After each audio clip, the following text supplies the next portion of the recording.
theoretical determinism. Now, this is an interesting topic that we'll be talking about and discussing with Dr. James McKirahan, a professor at the School of Technology at Eastern Illinois University. As a matter of fact, this presentation is a part of revolutions in science and technology paradigms. And this is the first Eastern Illinois University Technology and Science Symposium. And we are hoping that it will be the last, but starting of a series of lectures and symposia. So without much ado, please welcome with me Dr. James McKirahan. Thank you all for attending. I've got a lot, so let's go ahead and discuss the history of these two terminologies, some of the philosophies and philosophers behind this, the two theories involved, and then current evidence.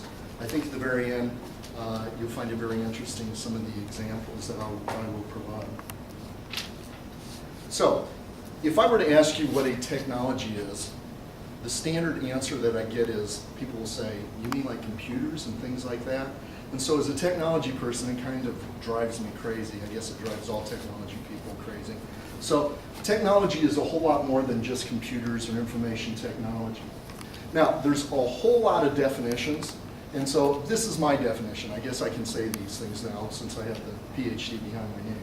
So it is literally the thousands of ideas that have come together and people have put them together as either systems or subsystems to be a greater whole. And so there's many devices that we use. If I were to ask you, could you count the number of technologies that are around you right now, you literally cannot stop in probably the thousands, because the chairs, the carpeting, the lighting, all build upon other single technologies. So these are also tools that help magnify human weakness or to lessen human toil. I have added, because there are things going on technologically now that are very interesting. For instance, I read about conceiving children with the DNA from 3 different biological people. There's definitely some ethical implications there for the future. There was lately in the news the first, I guess they would call it truly a bionic person. If you remember the $6 million man from back in the 70s or 80s or whatever it was so long ago. So this is my definition of technology. The thing I would like to underscore at the bottom is every time that we have a technological development, starting from when humans were just first walking in the Africa and Egypt, we were starting to cause disparity among different people. Somebody that had a technology did better.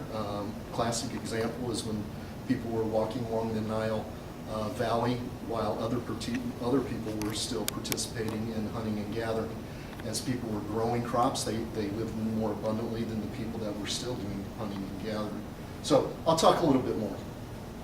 Something that goes hand in hand with technology is technique. I have the monkey there picking up a stick. So it's not just for humans to think about. Well, our technology is, our technique is using tools. It's the method in which we use that to get to our desired goals. So just wanted to set those two things straight as a background for where I'm going with the presentation. Okay. As James Burke says, I remember watching his television show in 1979. I was staying at home, I think it was in 8th grade, freshman in high school, what have you, and turned this on, and here was this guy from Northern Ireland with the BBC, and I just thought it was the coolest thing in the world. And so one of the things he said about innovation and technological development is, how can you know where you're going if you don't know where you've been?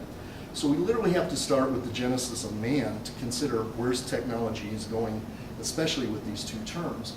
So the Greeks were talking about, as you can see with my little saying from Archimedes, they were considering the application of tools on what they were doing. Archimedes obviously says that if you give me a lever, I can move the world, and he also said a place to stand. But he was considering that there's major implications whenever we develop technology.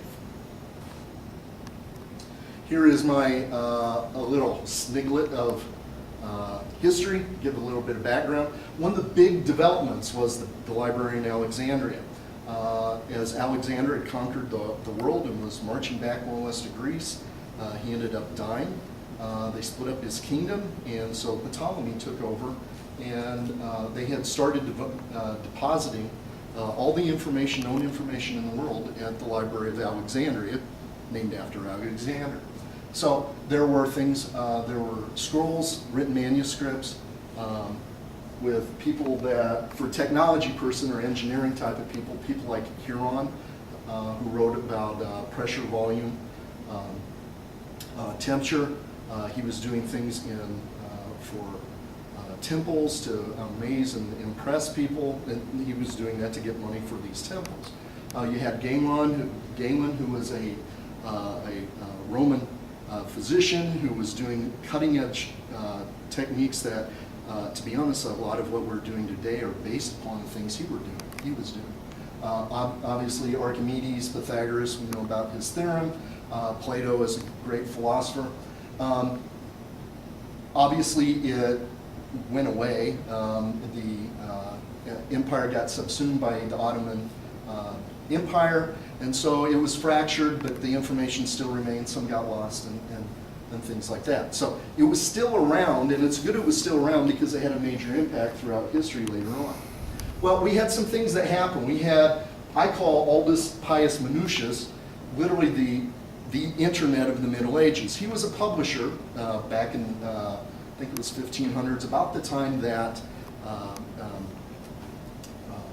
Johann Gutenberg was developing the printing press. Well, he went into business because most of the information was tied up in the Ottoman Empire. Well, the Venetians were traders, and so he was getting this information, printing it out, and starting to dispense it.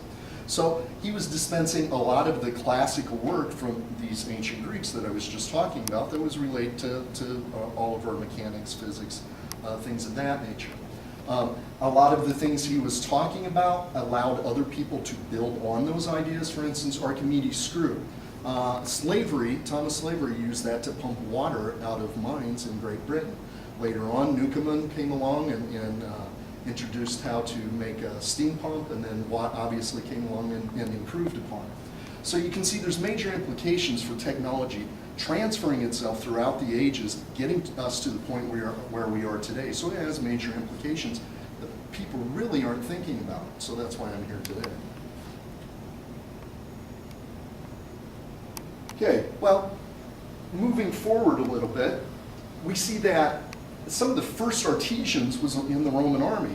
The Romans, as they were going to conquer people, they were going to colonize to go and take their raw materials to use for themselves and make themselves live well and to be wealthy.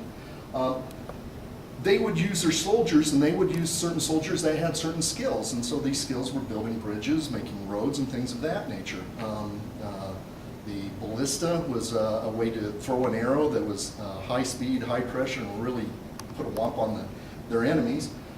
So that was really the beginning of what we would consider, what we would talk about now as trade unions. As you can notice, as I have on my presentation, about 1515, there were 48 identified guilds.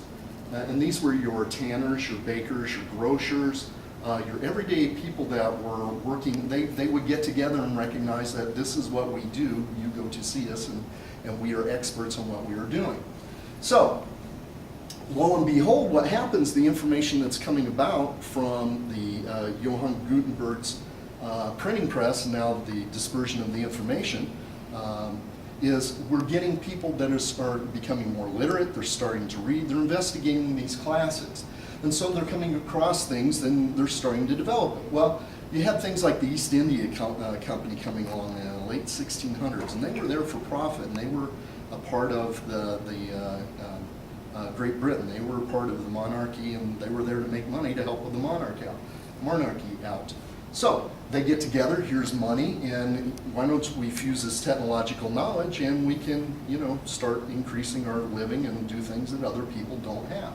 So you're getting to the point, you're starting that, we have the discussion nowadays about the haves and the have-nots. Well, what was happening at the time is there was a displacement of people going from farming, and they were going into these factories. Well, as they were going into the factories, they weren't necessarily high skill. Well, prior to getting things, prior to these people going into the factories, if you want to get something made, you went to these artisan guilds. Okay, well, there was, I don't want to say it was a dumbing down, but you were using women, children, and more or less they were somewhat dispensable. So there was a whole lot of social issues going along with having women and children in factories. I've read some articles about the Thames River, visited 2 years ago, and there was the discussion of back in the 1800s when it would catch fire and typhus outbreaks because of the squalid living conditions.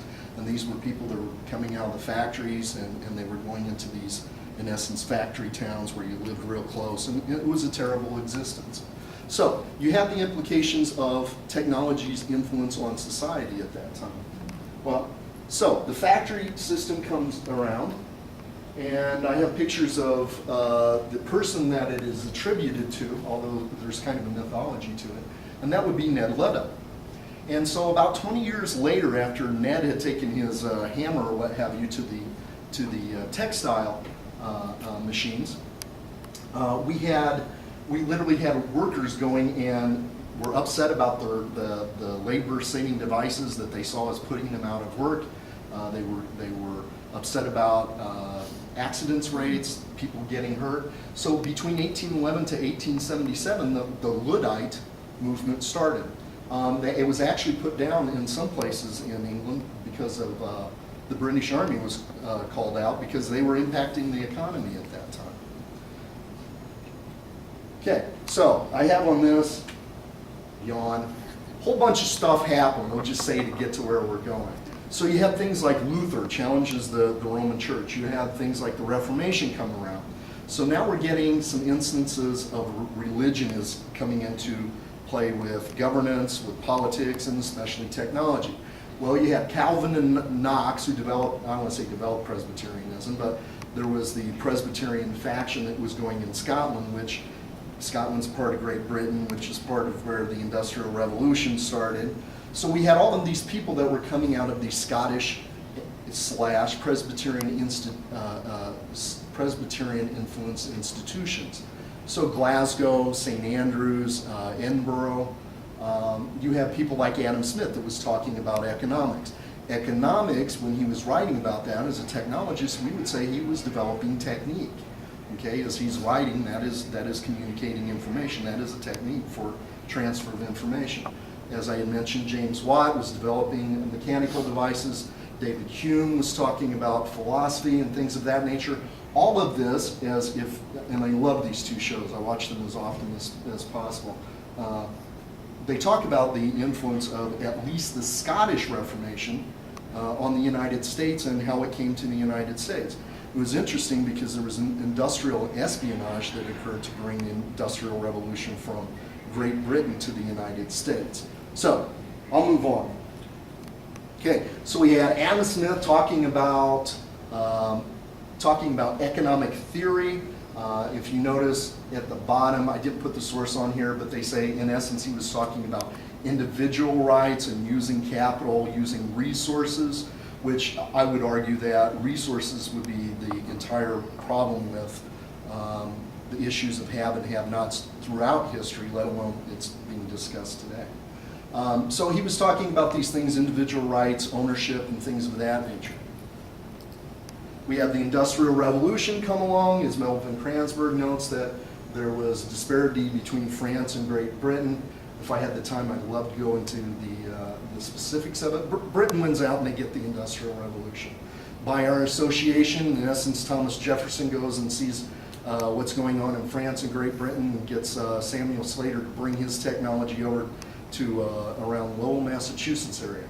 Well, who are the local people there? The farmers. So we get men, women, and children, mostly children working in these factories, and it wasn't necessarily good. People were getting hurt, people were dying, things of that nature. Well, there was the yin and the yang to this. In other words, people were going into the factories. If they weren't making a lot on the farm, they could go into these factories and they can, in essence, start earning a living. Wasn't necessarily good, obviously, because all of these things associated with technological development.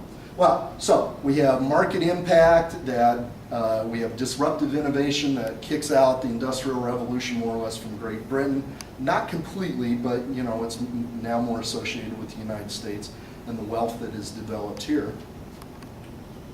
And so then we get people like Engels, who was actually a wealthy German, that he was sent by his family to go work in the factories in Scotland area. So there's the nexus with that. Well, he noticed it was pretty deplorable how people were living there.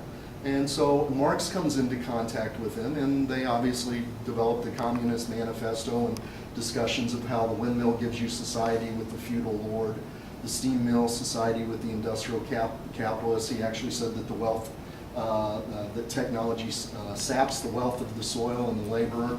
And he started the genesis, I don't want to say the genesis, but he was noted for campaigning with socialism and international working associations and things of that nature.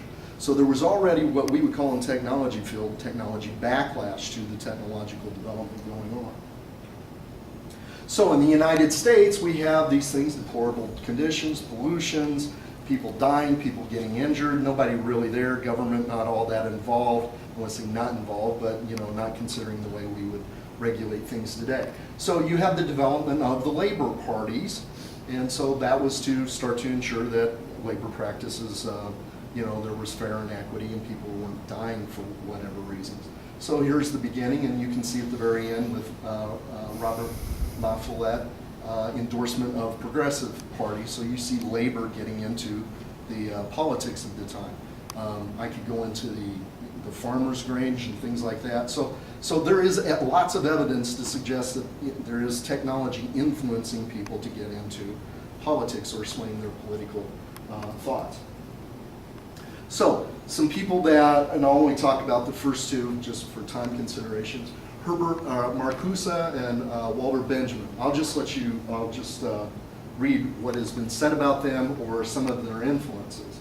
About the 1930s, we had the Great Depression, and there was a lot of labor movement that people were living destitute, and so there was consideration of how people were working and living in the United States.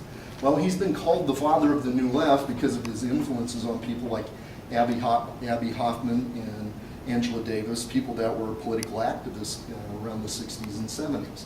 He had written these books, and if you notice, he was influenced by Marx and Freud. And these are foundational books for technology management to consider, where he says that consolidation of capital, resources, and therefore technology and democracies is repressive, advanced industrial society, modern capitalism is preventing us from reaching a non-repressive society. So you can see that there's thought going on that people are taking issue with technological development. In terms of Walter Benjamin, he's talking about the reproducibility of mechanical devices, the things we are making. He's saying that, in essence, technology is initially an art form, and then as it progresses on, we can make things more repeatable with high precision, accuracy, things of that nature. That the ritualism of doing mass production of things, it takes out the inherent nature of the art or the beauty that's going on with developing things. So, about the 1930s, the term technocracy comes about. There were several writings, and so I've listed them, references stating that the term technocracy. Technocracy is the worry that the technology is going to push the politics, that we are going to develop our society based upon the political, our politics is going to be based upon the technology that goes into society, the things that we're using. So we have people that are writing, like Aldous Huxley, who writes A Brave New World. In essence, it's kind of, he's waking up from a dream, and he's thinking about this, I don't know if you'd rather call it a utopian, but more of a dystopian society. And he writes that power in the society is mostly in the hands of the few.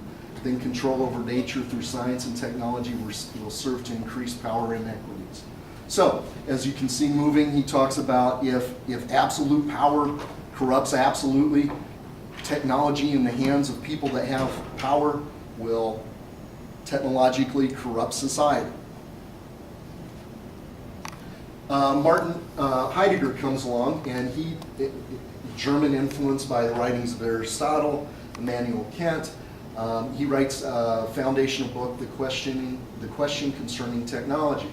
In essence, he says that technology has an essence. It kind of has a life or an influence of its own upon humanity. It is there to bring a means to an end. So if I pick up a hammer, There's the proverbial quote, if your only tool is a hammer, everything looks like a nail.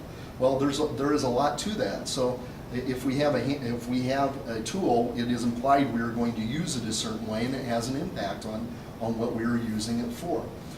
He is connected to the word Gestalt, which is in framing. In essence, he's saying that all life activity, because of our technology, is inframed by the technological devices and things that we are using. He talks about life, existence, works, all of our activities, and he says that technology gives an order to our existence, an order of things, or to things. Louis Mumford does some writing and says, he talks about, writes the book Techniques and Civilization, talks about how modern technology has the roots in Middle Ages.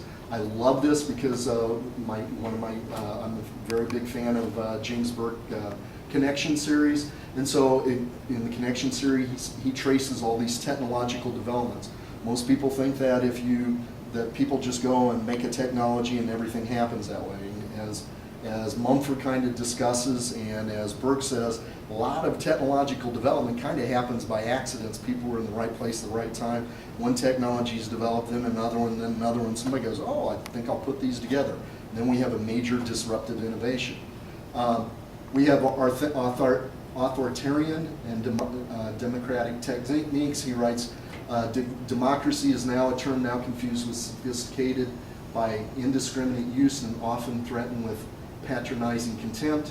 In essence, what he is saying that technology is being influenced, or democracy is being influenced by the technique, the laws, the policies that we use, let alone that the tools that we're using.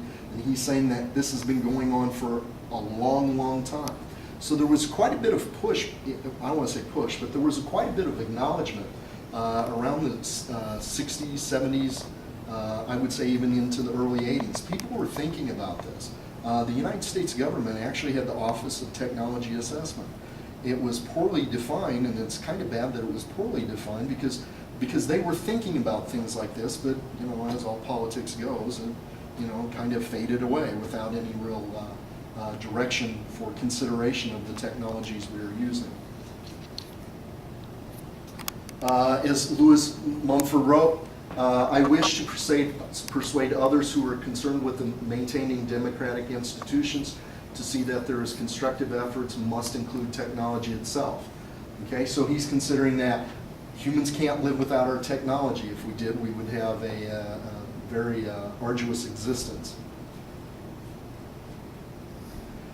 I wanted to talk about the Constructivism because there is a connection. I remember I had Dr. Aubrey Edwards here, and she was talking about Vygotsky when I was going through the education program. So I kind of limited it and backed off, but there is a connection between educational thought in terms of technology. And then James Burke, as I said, I'm a big fan of.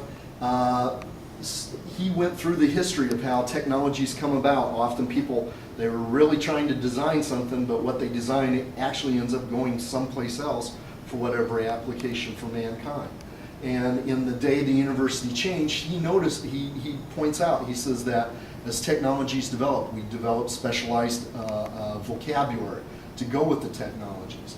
He also notes that there's a stratification of society based upon the people using technologies and those that aren't using technologies. Paradigm I like to point out is that if you look at the wealthiest nations in the world, they're all developed countries. Roughly about half the world's population lives on about $3 a day. So there is correlation between using technology and how well you're going to live, your standard of living. And I like to point out, you have to think in terms of when he's saying this, that technology changes your worldviews. So it's kind of waking up and realizing maybe we're in the matrix and we need to start thinking a different way about our technologies. Joan Woodward pointed out from a longitudinal study, I think it was 15 years long, of English industry, and she points out that the hierarchical type of structures, these are people that are more of labor-intensive jobs, where if they're flat in structure, these people get more respect, they tended to make more money, and so they had more responsibilities and things of that nature. So there was a stratification associated with the technological processes that were used in England for manufacturing purposes.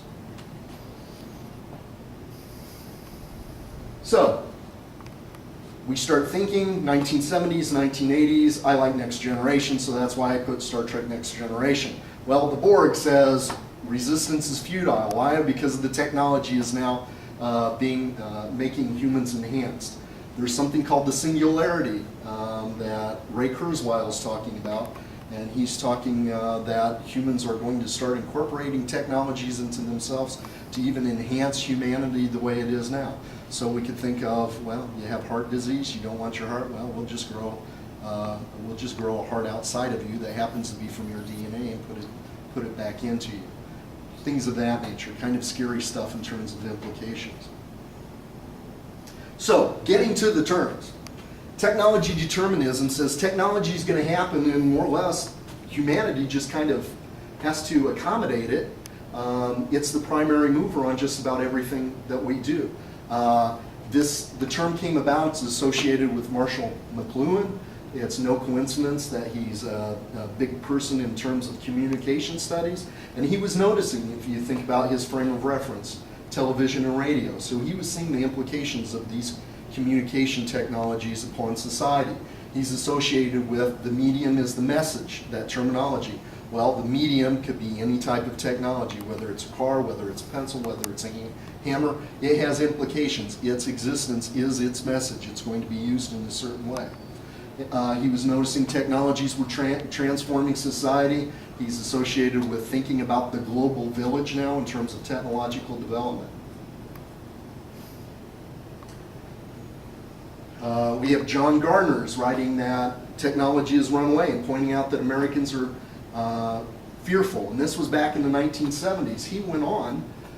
He was actually initially a Republican that ended up working for Lyndon Baines Johnson, and so he formed Common Cause that's associated with being a liberal advocacy group. So he's seeing that there's issues going on with technology and people are feeling threatened by it.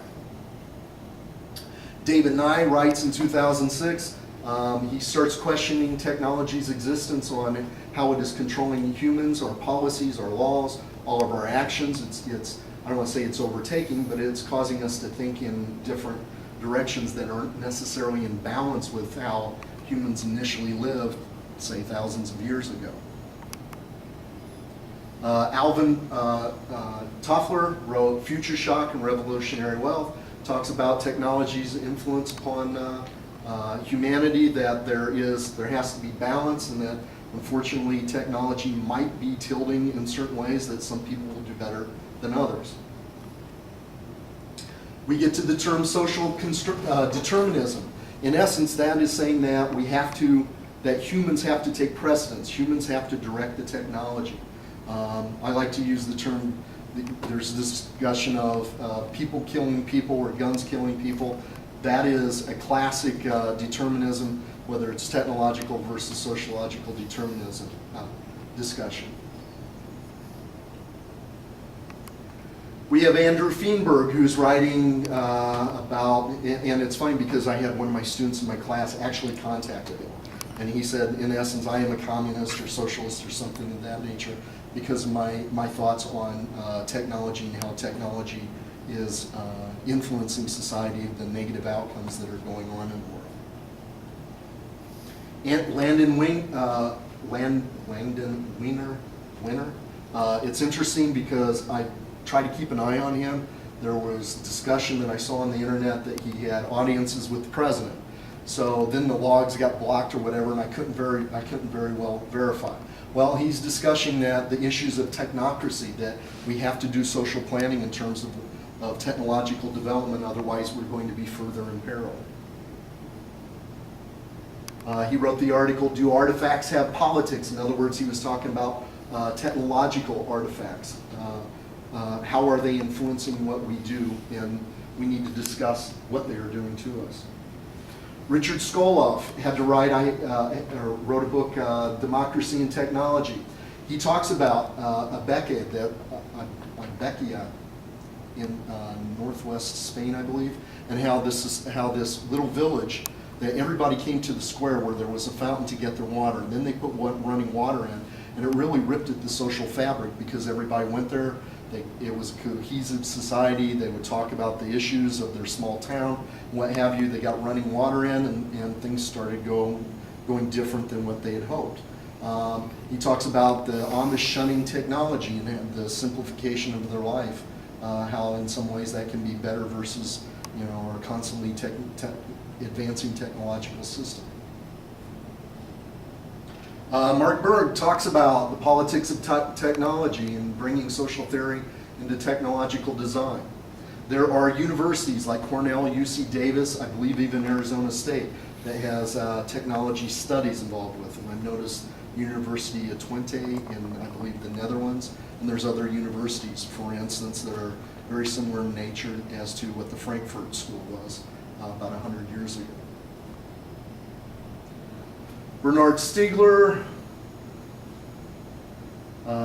notice that it has come into the thought process, and this is direct association because I ran into this when I was taking the education classes, The Social Shaping of Technology by Mackenzie and Wojmak, Social Construction of Technology Systems by Bejecker, Hughes, and Pench. The action network theory, it has implications towards technological development. And so the current evidence. Eric Coyne pointing out that the politics of technology, it's influencing, especially with communication technologies like the internet. Jimmy Carter was pointing out years ago that globalization is having an impact. 2/3 of the world aren't really concerned with globalization. It has no impact on them necessarily. Jeremy Greenwood, I'm a big fan. He has written about how technology and productivity and things of that nature influence income equality. Those in essence using technology are wealthier, do better. In essence, it's a control of resources, the same way it has been back in feudal times when you had the feudal lord who had all the land and the peasants had to work the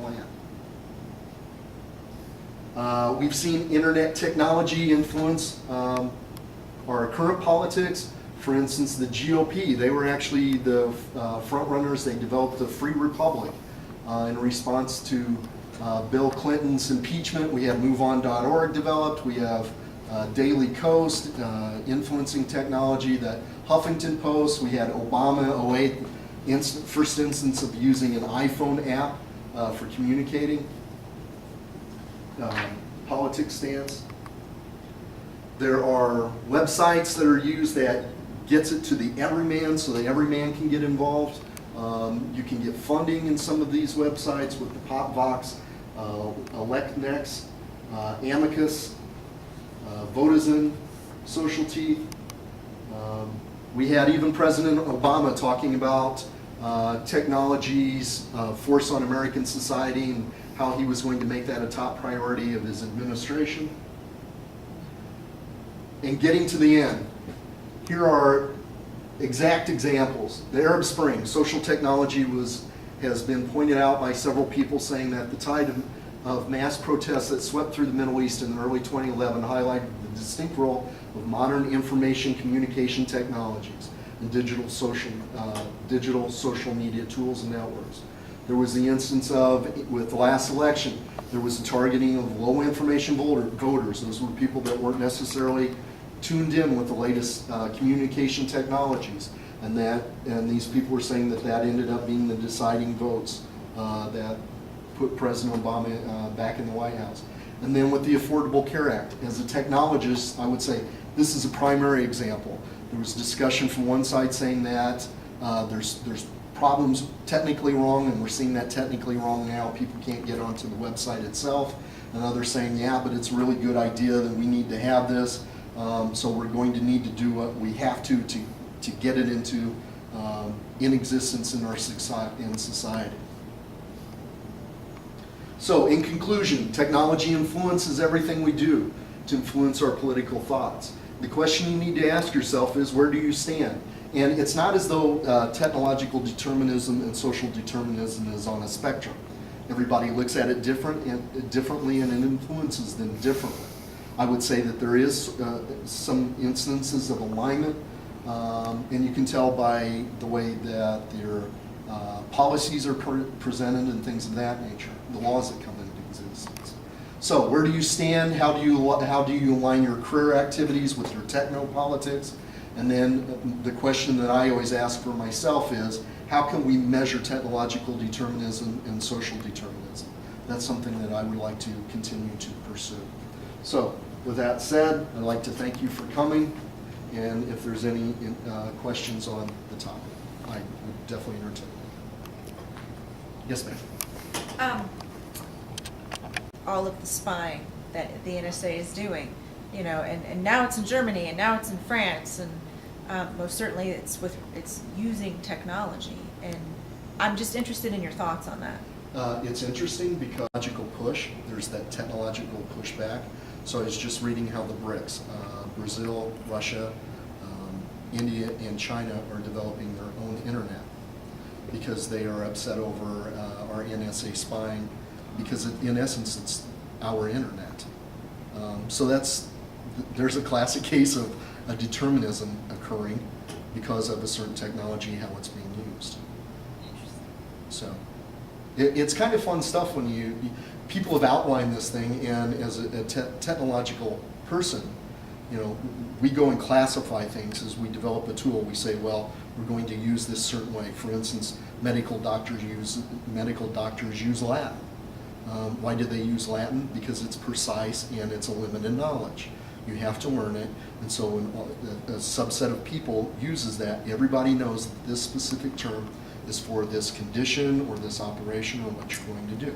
And so several philosophers have pointed that out. So it's kind of interesting when you think about those things. The issue is the stratification that's occurring. It's getting worse and worse and worse. And it's my observation, it's being attacked from a social determinism position when I think that's completely wrong. They're saying, well, okay, we have a problem, but here's what you're going to have to do. Well, you can't do that. As an engineer, I would say, you know, we develop something and we develop things for specific uses. If you want to use it this way, we need to start rethinking how we are going to use this technology and encompass all these different things. In essence, doing system analysis, system assessment of technological systems. That's a focus I'm working on right now. So, Thank you very much. you're welcome.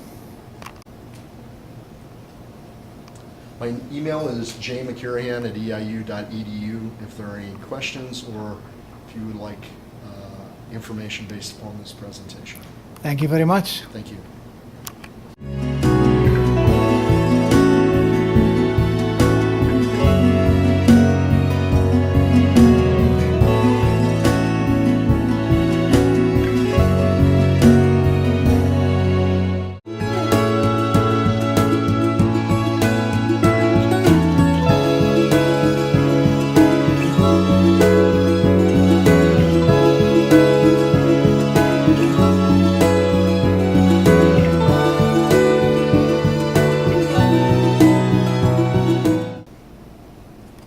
Technological determinism.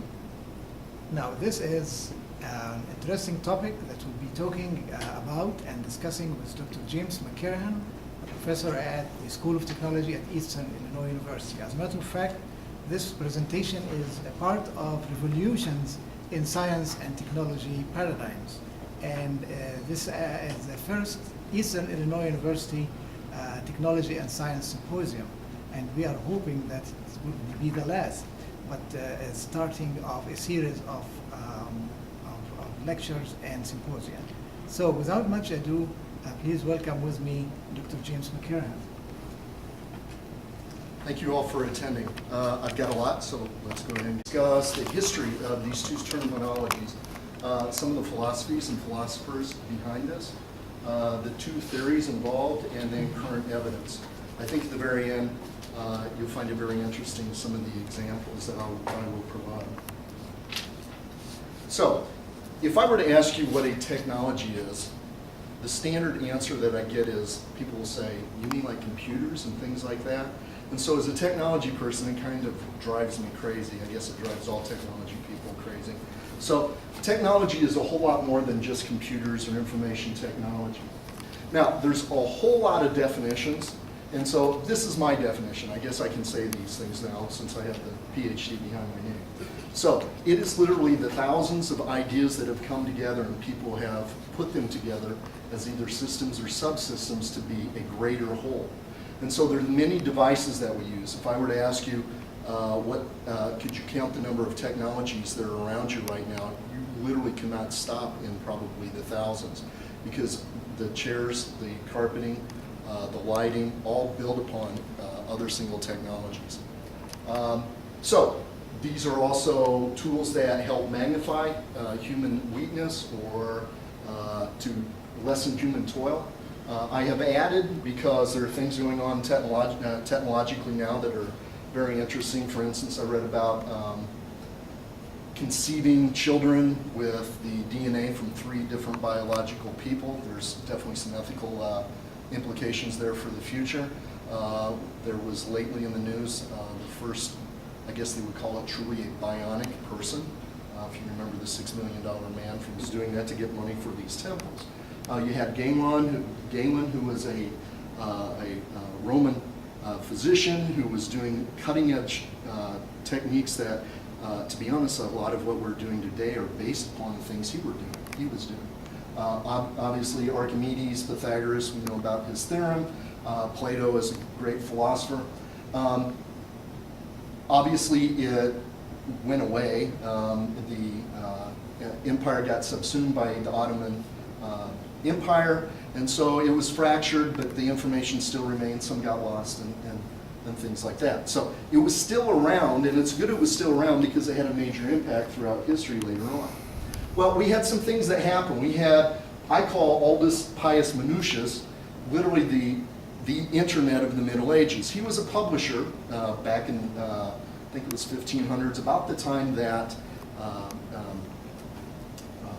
Johann Gutenberg was developing the printing press. Well, he went into business because most of the information was tied up in the Ottoman Empire. Well, the Venetians were traders, and so he was getting this information, printing it out, and starting to dispense it.